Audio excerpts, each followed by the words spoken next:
¿La gente era iniciada aquí en los misterios de lo que nos espera a todos? Creo que ellos se proponían, ante todo, adquirir experiencia en la vida, ejercer un efecto transformador en su existencia, de la que emergían más fuertes y más preparados para este viaje terrible que debían realizar después de la muerte. Eso, para mí, daba sentido a esta gran empresa.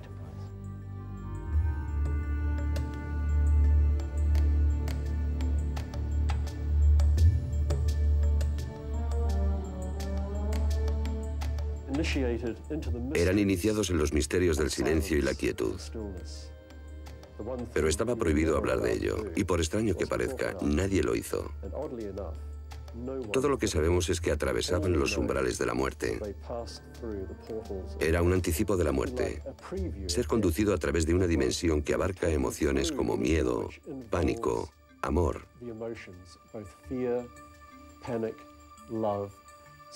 Simplemente se trataba de empujar a un individuo hasta un punto en que se abra a todo aquello que en realidad no es él, de modo tal que pueda emerger el auténtico yo que subyace tras la personalidad social.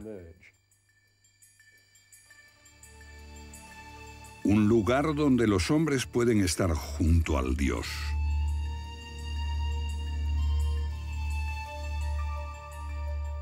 Miles de años antes de Cristo, el antiguo Egipto ya creía en un juicio final.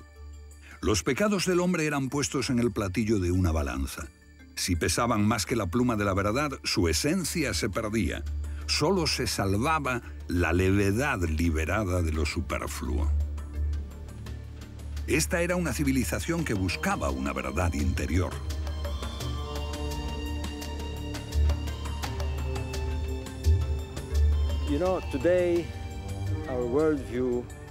La visión del mundo de nuestros científicos nos dice que la verdad está fuera y que tenemos que buscarla fuera. Pero los antiguos egipcios decían que la verdad estaba en el interior de cada uno y su búsqueda era hacia adentro. Ellos creían que en el individuo vive la chispa de la divinidad. Y para aprender a expandir esa llama interior, para alcanzar la plena madurez, tenían que hablar con su propio interior en un lenguaje que llamaban el idioma de los dioses. Veamos cómo percibían ese lenguaje. Si somos parte del cosmos, debemos comunicarnos con este. Y ellos lo hacían sintiendo, captando mensajes del viento, de las estrellas, la luna, la fertilidad de la tierra, el nacimiento de sus hijos. Este es el lenguaje de la naturaleza, el lenguaje del cosmos. En algún momento comenzaron a entender que se podía codificar en símbolos este lenguaje. Se podía simbolizar el principio cósmico. Este es el principio de la escritura sagrada. Así se inventaron los jeroglíficos. Su invención proviene de los dioses.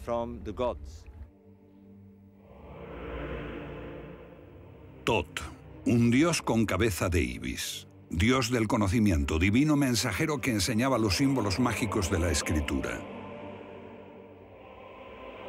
Tot fue quien inició a Isis en la magia de la resurrección.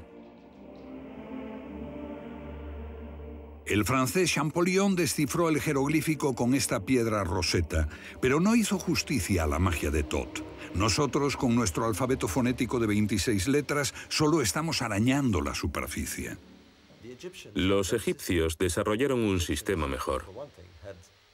Tenían 780 letras en su escritura y estudiaban cada una de ellas.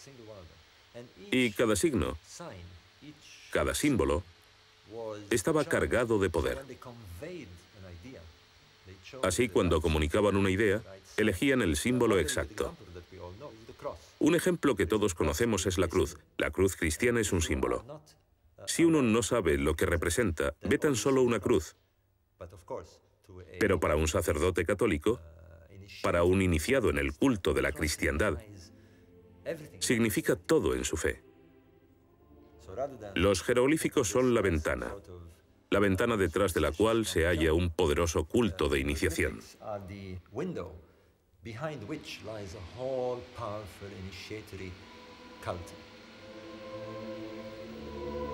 ¿Qué significaba para los egipcios este símbolo en el que están iniciados todos los católicos?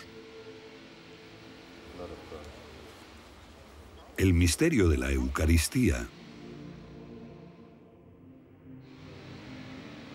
Bobal cree que el antiguo Egipto hablaba en símbolos y que su magia aún puede hablarnos hoy, aunque no logremos entenderla.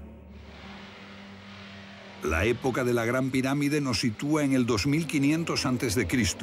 Después de 2000 años, las ideas religiosas se debilitaron y aparecieron nuevos dioses.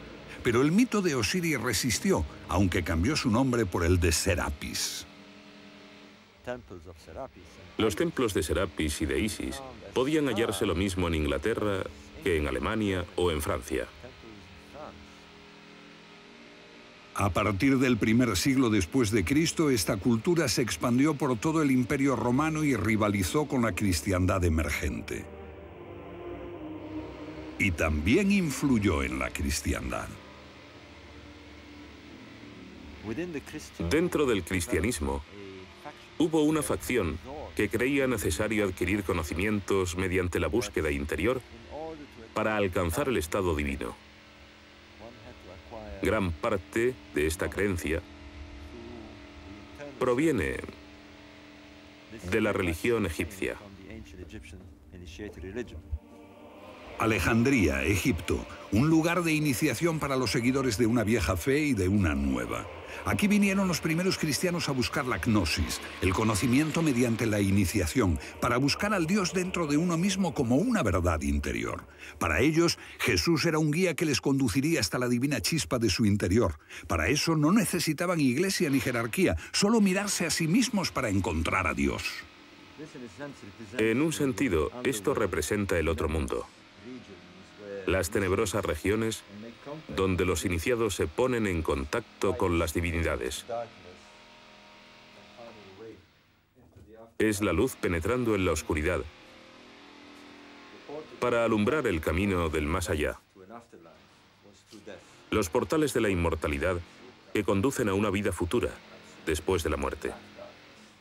Por lo tanto, los iniciados debían llegar aquí en absoluta oscuridad, quizá sin ninguna antorcha, y aquí se impregnarían del alma del lugar y se encontrarían en una particular posición. Habían alcanzado el punto donde es posible ir de la vida a la muerte y luego al renacimiento. Estas gentes fueron los primeros cristianos y el eslabón entre el culto mistérico de los antiguos egipcios y la religión agnóstica. La religión agnóstica es, en cierto sentido, el culto mistérico del antiguo Egipto, cristianizado. De modo que tenemos la resurrección representada por los rituales de momificación. Aquí vemos a Anubis sobre una momia y a Thoth, llamado Hermes por los griegos. Estamos aquí en el siglo II después de Cristo y vemos a los primeros cristianos haciendo rituales propios del antiguo Egipto, presentando la pluma de la verdad, el símbolo de la verdad, a la divinidad. En este tiempo, el cristianismo primitivo no había formado aún su iconografía y sus mitos. Elaboró la cristiandad sus mitos. De los 4 evangelios hay uno que formuló la idea de la natividad y la imagen de María como sagrada madre de un niño divino, Jesús. Y curiosamente relaciona el relato con Egipto, el Evangelio de Mateo. El Evangelio de Mateo es único por 3 motivos relacionados con la historia de la Navidad. 1. Los magos. Vinieron de Oriente y seguían a una estrella. El segundo, la estrella de Oriente. El tercero, la Sagrada Familia huyendo a Egipto para salvar al niño de Herodes y yendo a refugiarse en Heliópolis.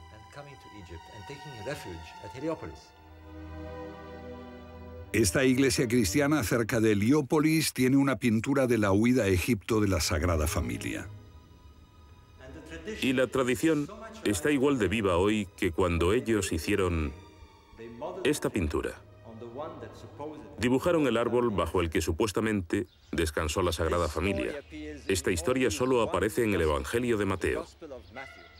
Ahora sabemos que el Evangelio de Mateo se escribió en Alejandría, en Egipto. Pero, ¿qué tenía el autor en mente? Bobal cree que Mateo desarrolló el icono de la Sagrada Madre y del Niño Divino para convencer a los egipcios porque para ellos se trataba de una imagen muy familiar. El icono más importante del culto religioso del antiguo Egipto es sin duda esta diosa Isis con el niño Horus en su regazo. Los cristianos tratan de extender aquí una nueva religión, un nuevo culto entre gente que creyó durante 3 milenios que el niño divino era el hijo de Isis. De hecho, en cierto sentido, se secuestró el mito estelar de Isis y Horus, y la estrella Sirio se insertó en la mitología cristiana. Los antiguos creadores del incipiente culto cristiano introdujeron el mito de Isis en su nueva religión. Utilizaron un astro, la estrella de Oriente o de Belén. ¿Pudo ser esta Sirio, la antigua estrella de nacimiento divino para los egipcios?